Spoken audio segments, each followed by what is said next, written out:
जायसवाल अपने CDG classes में आपका स्वागत करता हूँ। आज मैं आपको सेंसिस के क्लास में एडवर्ब क्लास के बारे में बताऊंगा। जैसा आप जानते हो कि जो हमारा सबऑर्डिनेट क्लास होता है वह तीन तरीकों से बनता है। या तो वो बनता है नाउन क्लास, या तो बनता है एडजेक्टिव क्लास, या तो बनता है एडवर्ब क्लास। तो एडवर्ब क्लास का काम क्या है? एडवर्ब क्लास जो है एक प्रकार का सबऑर्डिनेट होता है, सबऑर्डिनेट क्लास होता है जो एडवर्ब का कार्य है। यानी आप कह सकते हो कि when adverb clause, when subordinate clause works as an adverb, it is called adverb class.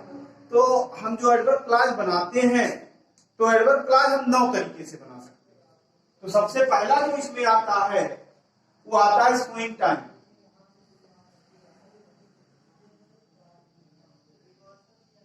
मतलब जिसमें समय के बारे में हमको जानकारी हो, वो हमारा जो क्लास होगा एडवर्ब क्लास का स्विंग टाइम होगा।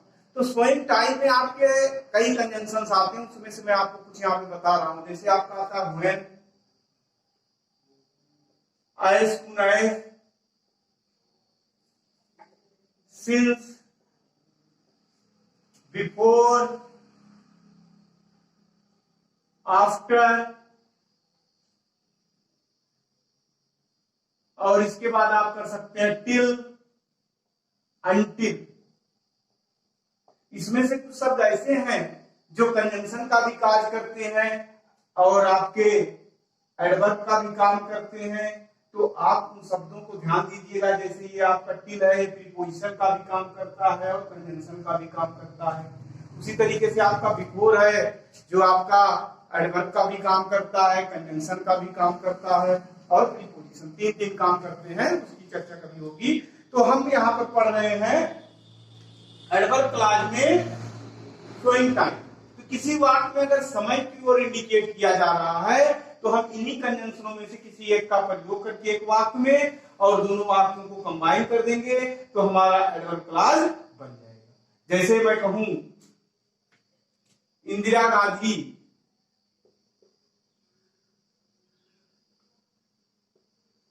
डाइड इन 1984, और दूसरा सेंटेंस है Rajiv Gandhi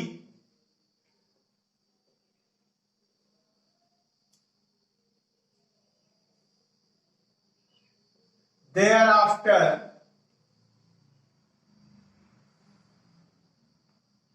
became prime minister.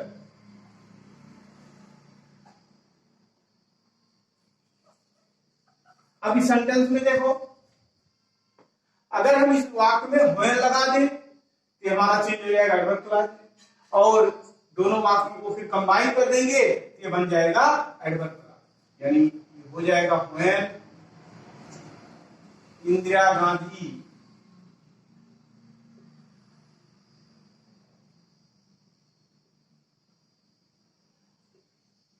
died in 1984।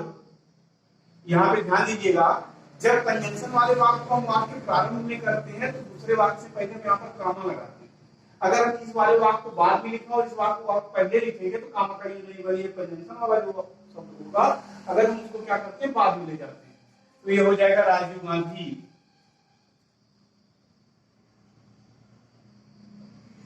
became prime minister.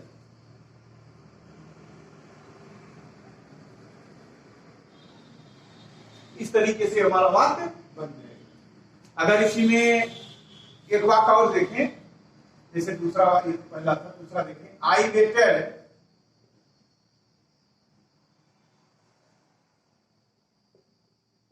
For my friend, और दूसरा सेंटेंस है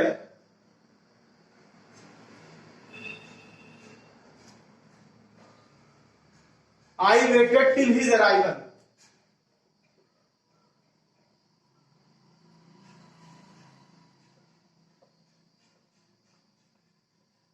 अब इस सेंटेंस में देखो, ये जो टिल आया हुआ है ये यहाँ पर कंजंक्शन का काम करता है। कैसे पता चला?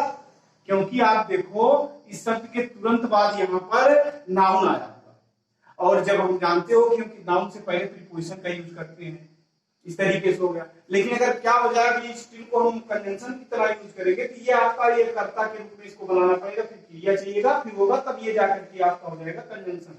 यानी टिल जो है कंजंक्शन का भी कार्य करता और प्रीपोजिशन का। तो हम इस बात को बनाते हैं कि हो जाएगा I waited for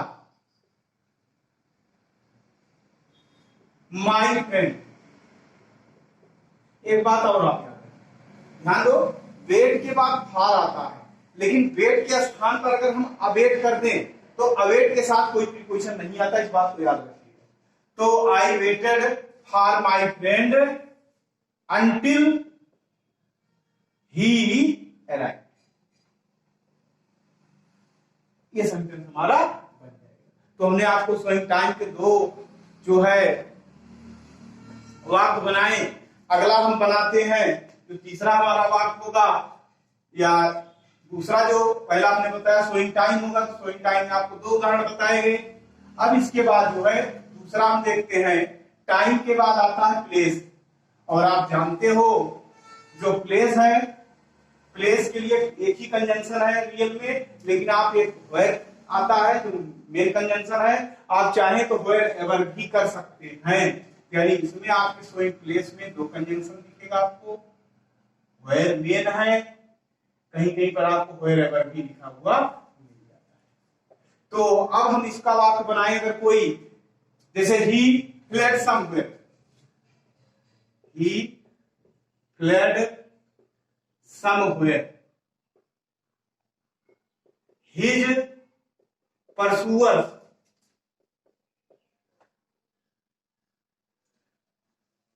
his pursuers could not follow him।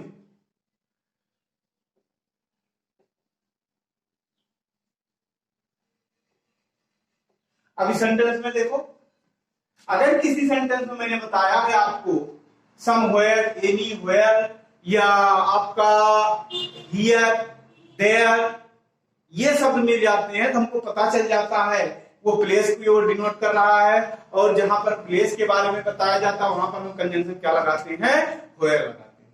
तो इसका हो जाएगा he fled where his परस्यूअर्स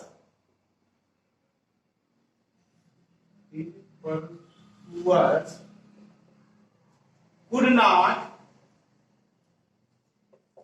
follow him।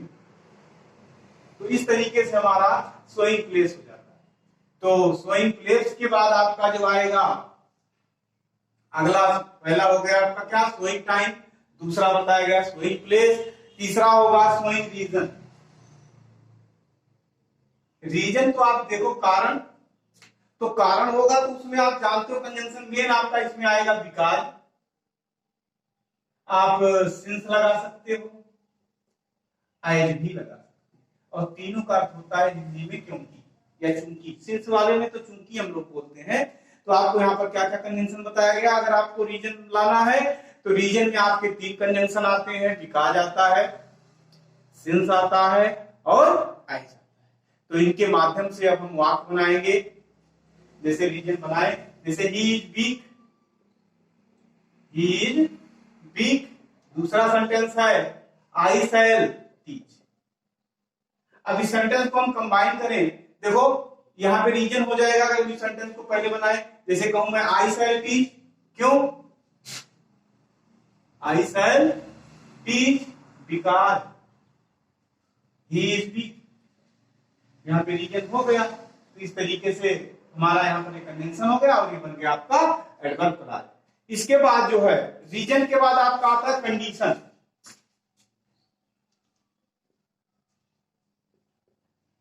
Condition में जो है, कंडीशन का मतलब ही होता है शर्त, यानी कि इसमें आप शर्त रखा जाता है कि ऐसा करोगे तो ऐसा हो जाएगा, अगर जैसे तुम ज्यादा खाओगे तो मोटे हो जाओगे, ऐसे करके मतलब कोई रीजन, अगर तुम बाहर जाओगे तो धूप लगेगी, यानी शर्तें रहेगी ऐसे वाक्यों में, तो हमारा वो कंडीशन में आता है। और इसमें आपके जो कंजंक्शन है, इफ मेन है, इफ आएगा, अनलेस आएगा, इन केस आएगा, ये आपके कंजंक्शन है इसके, जिसका आप यूज करके क्या कर सकते हो, एडवर्ब क्लॉज का कंडीशन हम बना सकते हैं। तो इसका वाक्य में जैसे डोंट या do not work too much, you will lose your health. अब इस सेंटेंस में देखो, आपका हेल्थ कब जाएगा, अगर आप अधिक परिश्रम करोगे। इसका मतलब अगर इसमें इफ लगा दें तो हमारा हो जाए। ध्यान दो, जब आप इफ लगाओगे तो इसके बाद आपको करता चाहिए, तो करता यहाँ पे है नहीं, तो इसी में जो करता है वो आपका यू है, इसका मतलब यहाँ पर वो अंडरस्टूड है, उसको ला करके यहाँ रख लेंगे, तो हो जाएगा if you work too much, तो क्या होगा, you will lose your health. तो इस तरीके से हमारा वाक्य बन जाएगा। एक बात और देखो, जो इसमें फिर कंजंक्शन लगा हुआ वाक्य हमने पहले लिखा है, तो यहाँ पे कामा कर दिया, लेकिन अगर इसी वाक्य को पलट दें, ऐसे लिख दें, कैसे, you will lose your health if, तो यहाँ पे कामा नहीं लगेगा, देखो ये वाला वाक्य किधर जा रहा है, if you work too much, if you work too much. तो इस तरीके से हमारा ये हो गया आपका सोइंग कंडीशन।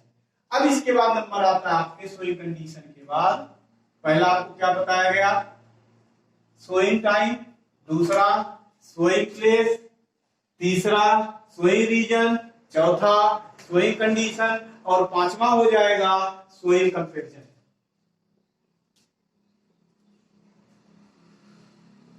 आप जानते हो जो हमारा कंपैरिजन होता है, तुलना, तो तुलना के लिए हमारा जो मेन कंजंक्शन होता है वो है एज, और जब वही निगेटिव में हो जाता है तो हम सो एज लगाते हैं। तो इसी तरीके से हमारा वाक्य बन जाए, यानी क्या क्या बताया गया, आप यूज करोगे एज या दूसरा आप प्रयोग करोगे सो एज। ठीक, तो यहां पर देखो एज आ जाएगा या सो आ जाएगा। तो इसका हम वाक्य देखें, जैसे कहा जाए Geeta is beautiful, Neha is equally beautiful. अब इस सेंटेंस में देखो, इसी की तुलना किससे हो रही है, इसका मतलब इसको हम पहले सेंटेंस को ले जाएंगे, यानी हो जाएगा नेहा इज, पॉजिटिव में एज लगाएंगे, नेगेटिव होता सो एज लगाते हैं, इज एज ब्यूटीफुल, और जो एडजेक्टिव होता है एज के बीच में आता है, एज ब्यूटीफुल एज गीता। तो ये हमारा वाक्य बन जाएगा। तो आपका क्या हो गया, पांचवा आपको बताया गया सोइंग कंपैरिजन। इसके बाद आता है आपका सोइंग कंट्रास्ट। कंट्रास्ट का यूज हम तब करते हैं जब दोनों वाक्यों के बीच कंट्राडिक्टरी, मतलब एक दूसरे में विरोध बता रहे हैं, यानी जैसे वाक्य पहला कह रहा हाँ तो दूसरे में उसका ठीक उल्टा, यानी वाइस आप कह सकते हो। कंट्राडिक्टरी मतलब ये होता है विपरीत क्वालिटी का हो, जैसे कि कोई गरीब हो ईमानदार, अमीर है बेईमान है। तो ऐसे वाक्य में हम क्या करेंगे, कंजंक्शन लगाते हैं इसमें आपका कंट्रास्ट। तो इसमें आपका आएगा दो, आल्दो, या आपको कहीं कहीं पर मिलता है आल्दो के साथ यट, यट ही आता है, याद रखिएगा। या हम लोग ज्यादातर कामा लगाते हैं, लेकिन अगर आप चाहें तो आल्दो के बाद आप एट का प्रयोग कर सकते हैं, या आल्दो का कामा ही केवल लगाते हैं, तो हमारा वाक्य बन जाता है। जैसे कहा जाए Ram is poor, Ram is poor, he is honest. अब बताओ, अब इसमें जो है पुअर भी है और ऑनेस्ट भी है, जबकि होना इसका उल्टा चाहिए, विपरीत गुण है, तो आप चाहे दो लगा दो चाहे आम दो लगा दो, दो राम इज पुअर। इसके बाद यहाँ पे दूसरे सेंटेंस पहले हम काम लगाएंगे, अगर आल्दो होता है तो कामा भी हो सकता है या कभी होता है। He is honest. इस तरीके से हमारा वाक्य। ये 6 नंबर आपका क्या बताया गया, शोइंग कंट्रास्ट। इसके बाद आता है आपका शोइंग रिजल्ट। क्या होगा अगला, शोइंग रिजल्ट। रिजल्ट का मतलब ये होता है, आप जैसे ही जानते हैं, रिजल्ट का मतलब होता है परिणाम। परिणाम में आपका कंजंक्शन आता है सो दैट। इसमें ध्यान देना, सो दैट दो तरीके से लगता है। एक सो दैट दोनों साथ आता है, वो पर्पज में आता है। अगर सो और दैट के बीच में कोई शब्द और आता है तो ये आपका रिजल्ट होता है। तो इसकी तरीके से हम वहां पे देखते हैं तभी समझ में आ जाएगा। जैसे कहा जाए he is very poor, he is very poor. दूसरा सेंटेंस में he can not by this book. अब इस सेंटेंस में देखो, उसकी गरीबी का परिणाम क्या हुआ, वह किताब नहीं खरीद सका। तो इसमें हो जाएगा ही इज, जहां मेरी लगा वहां सो कर दो आप, सो पुअर। इसके बाद दोनों वाक्यों के यहाँ पे देखिए, सो यहाँ है, दैट यहाँ बीच में जैसी बात की हुई। So poor that he can not by this. और इस तरीके से आपका ये रिजल्ट हो जाएगा। गरीबी का परिणाम क्या हुआ, बुक नहीं खरीद सका, तो ये परिणाम ही है। अगला आपका नंबर आता है 8वां। रिजल्ट के बाद आता है पर्पज।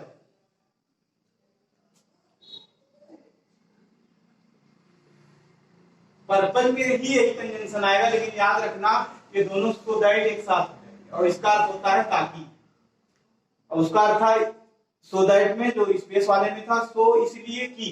तो यहाँ पे देखो सो दैट का अर्थ क्या बताएगा, ताकि। एक बात और याद रखिएगा, इसके बाद जो आपका आएगा सेंटेंस, उसमें हम लगाते हैं मे या माइट। अगर पास्ट में होगा हमारा पहला वाक्य तो माइट कर देंगे। अगर पहला वाला वाक्य सो दैट के पहले वाला वाक्य मे प्रेजेंट में होगा तो हम मे का यूज करते हैं। ठीक है, क्या बताया गया कि सो दैट का प्रयोग दो तरीके से होता है। एक रिजल्ट में होता है तो सो और दैट के बीच में हम किसी एडजेक्टिव का प्रयोग करते हैं, और जब पर्पज के रूप में होता है तो सो दैट एक साथ यूज करते हैं, और उसका जो है इसके बाद में या माइट का प्रयोग करते हैं।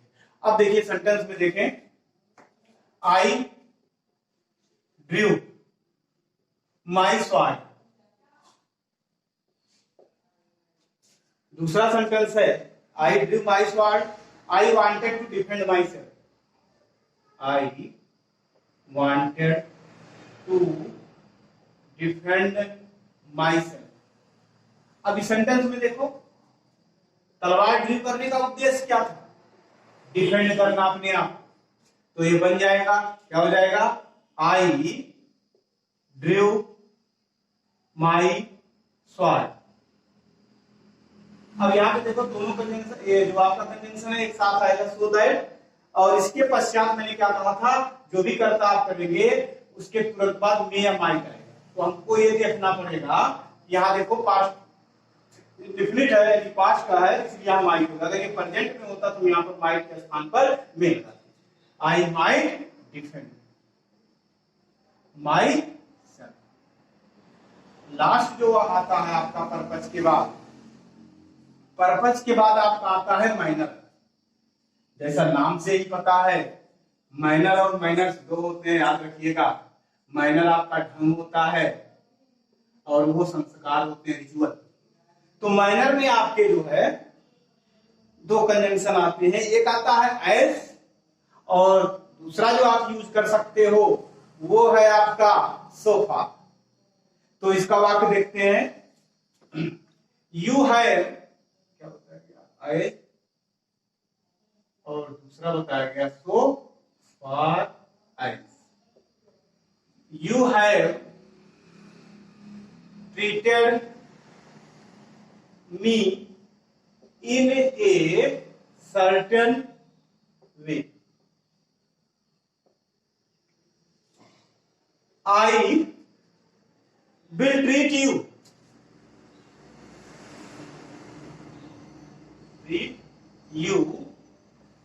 in the same way।